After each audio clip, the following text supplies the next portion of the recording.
السلام عليكم ورحمة الله تعالى وبركاته مaalin wanaagsan daawadayaal meel kasta oo dunida nagala socotaan waa nimo sabti ah bisha May waa 3 sanad 2025 qodobada barnaamijkeena ku maqli doontaan waxaa kamid ah kulliye wasiirada ee xukuumadda Soomaaliland iyo dhammaan madaxdii kala duwan ee Soomaaliland maxaafid iyo mucaarad markaasi waxay isugu tageen maanta gobolka Sanaag gaar ahaan degmada Ceelaf Weyn waxaan eegi doonaa halkaasi iyo waxa ka jira maanta iyo madaxda mucaaradka iyo kuwa maxaafidka oo halkaasi wada gaaray ayaan eegi doonaa iyadoo maalmihii ugu dambeeyay nabadeyn laga waday markaasi deegaanadaasi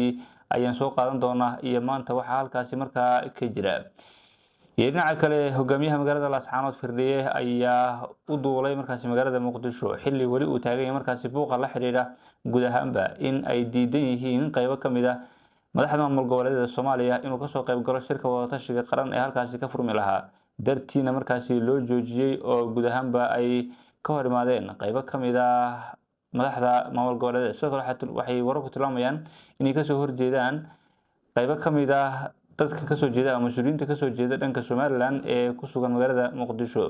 waxaana kamid ah leeyahay markaasi Saalax oo isagu haatan xitaa uu xiriir fiican aanan la lahayn wasaaraha Soomaaliya Xamse Cabdi Barre iyadoo leeyahay markii hore Saalax markaasi waxa uu iska ahaa guud ahaanba nin aanan wax badan markaasi isagu shaqadiisa aanan qabanin oo u muuqda in uu iska magac u yahay dhinaca kale baarlamaanka Soomaaliya oo maanta fadhigiisa caadiga yeelan lahaa ayaa mar kale baaqday xilli xaaladdu ay si xumaanayso marmar ka sii dambaysa waxa maanta loo sheegay baarlamaanka Soomaaliya inaanay isku imaan kareynin oo guud ahaanba uu baarlamaankii xidhan yahay xaaladuna way ka sii daraysaa gudoomiye Aadan Madoobana wadanka waa uu ka baxay waxaana wararku ay tilmaamayaan in la diyaarinayo xilka qaadistiisa dhinaca kale waxaan eegi doonaa madaxweynaha Hirshabelle oo isaguna eriyay markaasi qaar kamid ah golihiisa wasiirada kadib fashil weyn dhanka ammaanka oo soo food saaray markaasi maamulkaasi iyo kooxaha argagixisada oo markaasi deegaanada ku hayo weeraro isdaba joog ah ayaan eegi doonaa guud ahaanba waxay ka bedeli doontaa xaaladda maamulkaasi Hirshabelle oo isagu noqday maamulka xudunta u ah la dagaalanka kooxaha argagixisada iyadoo maalmadii shalay ahayd ay u dhacay weerar saddex geesood oo ay soo qaadeen kooxahan markaasi argagixisada balse la tilmaamay in lagu gaarsiiyay markaasi jab aad u weyn dhinaca kale wiilka uu dhalay madaxweynaha wadanka Uganda Yoweri Museveni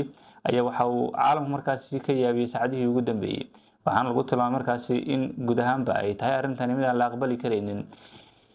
wiilka uu dhalay markaasi Yoweri Museveni oo ah taliyaha ugu sareeya ciidamada wadankaasi Uganda ayaa waxa uu sheegay in gurigiisa qaybta hoose uu yahay markaasi xabsi dadkana markaasi lagu ciqaabo halkaas oo lagu hayo qaar kamid ah mucaaradka wadankaasi Uganda waa guriga markaas isagu uu leeyahay hoostiisa ayaa markaa arrinkaasi uu ka dhacaya xilli wadanka la tilmaamay inuu xabsiye leeyahay balse afduub markaasi lagu haysto waa sida dadka qaar markaasi hadalka u dhigayaan qodobo kala faahfaahsan barnaamijku maqli doontaan saaxiibayaal soo dhawaada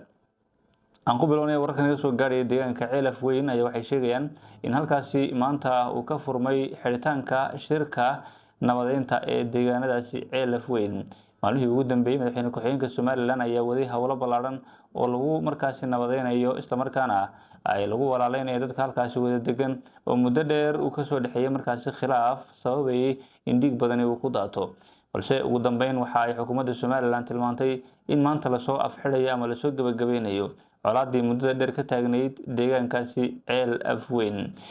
waxay warku tilmaamayaan haddaba in haatan ay magaalada gaareen golaha wasiirada ee xukuumadda Soomaaliland qaybo kamid ah oo iyagu ku biiray wafdiga uu hogaaminayay madaxweyne ku-xigeenka Soomaaliland oo muddo 3 bilood ku dhow halkaasi ku sugnaa ama deegaanadaasi ku sugnaa waxa kamid ah wasiirka madaxtooyada wasiirka arrimaha gudaha iyo amniga iyo wasiiro kale ayaa markaasi ku jira halkaasi booqday sidoo kale waxa kamid ah gudoomiyaha xisbiga maxaafidka ee wadani Xirsi Xaaji Xasan iyo sidoo kale gudoomiyaha xisbiga mucaaradka ee ka Maxamuud Xaashi iyo mas'uuliyiin kale ayaa halkaasi gaaray saacadihii ugu dambeeyay iyadoo uu shirku markaasi furmay oo la tilmaamay in guud ahaanba la rabo in deegaanadaasi la soo gabagabeeyo colaadii ka taagnayd walow dadka qaar markaasi ay rajadoodu wali tahay markaa 40% oo rajadoodu markaasi ay dhamaystirmeen lagu soo gabagabeeyo colaadda halkaasi ka taagan dadka qaar ay leeyihiin deegaanadaasi colaad inay ka dhamaato markaasi way iska adag tahay maaha markii ugu horeysay ee la qabanayo kulamo markaasi noocan ah iyo nabadeyn noocan la qabanayo oo mar waxa jirtay culimada Soomaaliland oo halkaasi isku tagtay isla markaana wax walba loo sheegay oo guud ahaanba ay haddana dib ay colaadu ka bilaabatay haatan waxaa la ogaa in madaxweyne ku-xigeenka Somaliland oo weli aan ka soo tegin bariga Somaliland in ay dhacday markaa shaqaaqa la xiriidha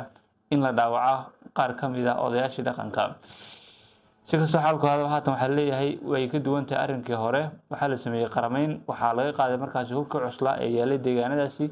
waxaana guud ahaan xukuumadan Somaliland iyo madaxweyne Cabdiraxmaan Cali iyo madaxweyne ku-xigeenku ay qaateen siyaasad ay ku soo afjarayaan dadka deegaanadaasi colaaddu markaas ay ka dhaxayso. Sidoo kale waxaa leeyahay xukunka Somaliland laftiisa ee wareegtada noqday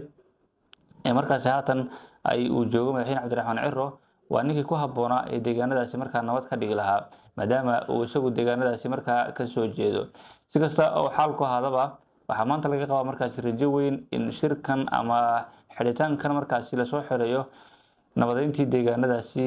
ee shirkan lagu magacaabo markaasi walaaleeye lagu soo gabagabeynayo in uu noqon doono mid meel dhal ah oo dadka deegaanadaasi ay ku walaaloobaan, mar dambana ayna dhicin markaasi colaad iyo dhibaato dhex marta oo mar walba markaa iyagoon dhibaato ku ah oo guud ahaan baana wax markaasi kusoo korinaynin. intii dhimatay oo hore markaasi wax laga faa'iiday oo aan ahayn geeri iyo dhibaato iyo markaa barakac waxaan ahayn markaasi ma laha dagaalku.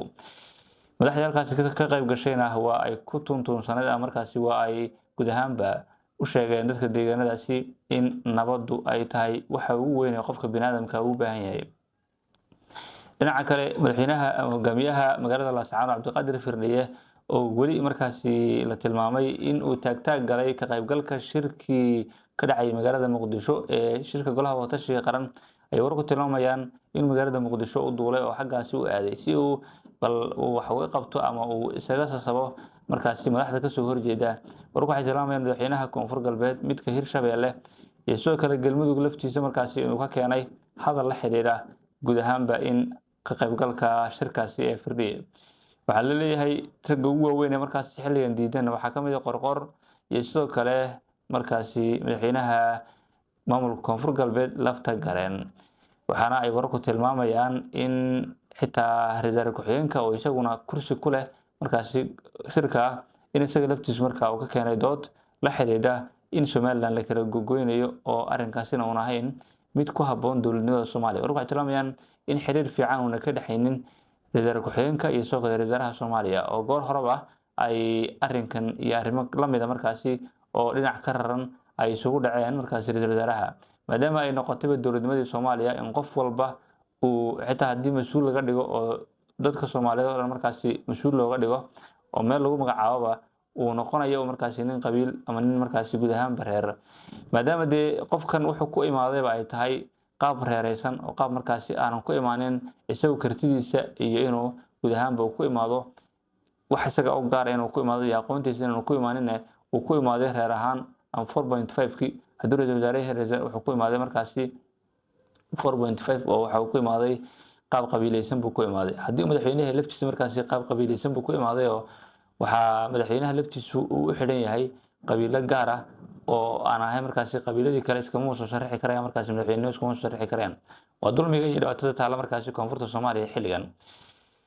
oo waxaa xitaa heer wasiir heer agaasime heer xitaa qof xafiis lagu qorayo waxaa la isugu qorayaa qabiil iyo in guud ahaanba qofkaasi uu jagadaasi iyagu leeyihiin. wasiiradii baa la kala qaatay markaas waxaa laga dhigay wasiirkii inuu markaasi uu qabiil guud ahaanba uu markaasi u xidhan yahay oo qabiilkaasi ayaa la dhihi qof kaansada wasaaraddan idinka iska leh ee markaasi wasiir u kaansada aan idinku magacaawno. waa arrinka markaasi Soomaalida la sugayo inay nabad noqoto oo guud ahaanba ay ka baxdo dhibaatada iyo gacan horsiga iyo caalamku markaasi daalka faraha badan oo ka qaaday ayaa la leeyahay qaabkeedu waa nooca. sidoo kale waxaa wararka naga soo gaaray dhanka magaalada Jowhar ka mid ah madaxweynaha Hirshabeelle ayaa waxa uu qaaday tallaabo weyn oo uu guud ahaanba ku kala eriyay qaybo ka mid ah golihiisa wasiirada kadib fashil soo food saaray maamulka Hirshabeelle oo kooxaha argagixisada markaasi ay dhibaato weyn ku hayeen maalmihii ugu dambeeyay. waxaa guud ahaanba la tilmaamay in madaxtooyada Soomaaliya ay arrinkan iyadoo qayb ku lahayd oo ah inuu tallaabo qaado markaasi guud laaway maadaama xaaladdu ay ku xun tahay magaalada Muqdisho hareeraheedana markaasi kooxdan ay soo buux dhaafisay. Jowhar lafteedu waxay ka mid tahay meelaha khadka cas markaasi ku jira ee kooxdaasi ay halista ku hayso, waxaana wararku ay tilmaamayaan in uu wax ka bedel ku sameeyay guud ahaan xilligan madaxweynaha Hirshabeelle golihiisa wasiirada. iyadoo la ogyahay in wasaaradda gaashaandhiguna ay yeelatay markaasi hoggaan cusub oo uu hoggaanka u qabtay markaa maantana si rasmi ah uu u kala wareejiyay xilkaasi wasaaraha Soomaaliya Xamse Cabdi Barre wasiirkii hore iyo wasiirka cusub Fiqi oo isaguna halkaasi la wareegay. Waxaad uga isweydiinayaan Fiqi muxuu kusoo kordhin doonaa guud ahaanba wasaaraddaasi gaashaandhigga. Dadka qaar waxay leeyihiin Fiqi waxa uu muuqdaa inuu hadda helay markaasi meel ku habboon oo wasaaraddan gaashaandhigga iyo in duurka loo diro markaa Fiqi waa waxa ugu fiican ee uu qaban karay. maxaa yeelay ninkan waaba weligiiba duurjoog buu iska ahaa oo guud ahaanba nin aad markaasi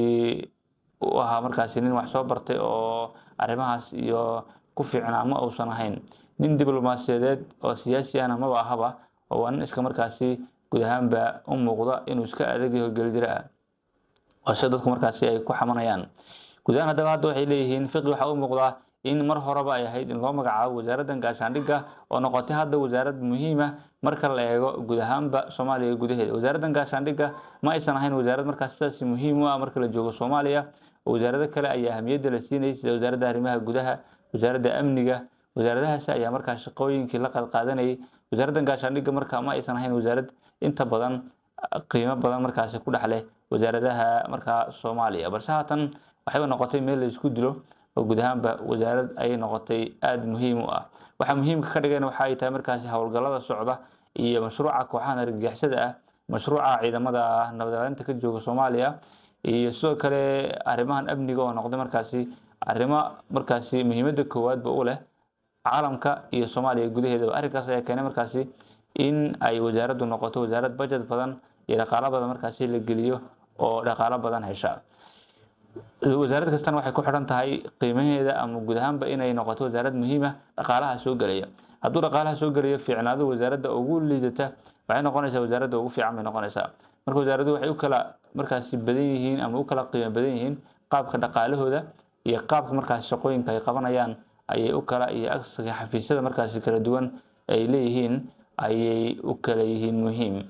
haddaba wasaaraddan ayaa la sheegay in musuqmaasuq fara badan uu hareeyay, dhibaato badan dhexdooda ka jirtana ay jirto oo guud ahaanba keenaysa in ay wasaaraddani noqotay meel uu musuqmaasuqu degayba oo darajooyinkii ciidamada lagu bixinayo musuqmaasuq, ciidamadii raashinkoodii la musuqmaasuqayo, mushaarkoodii la musuqmaasuqayo. guud ahaan markaasi ay noqotay meel iyada dhanba markaasi fowdo ah. akhyaarta sharafta leh hawada nagala socoto tan iyo kulanti dambe nabadgelyo.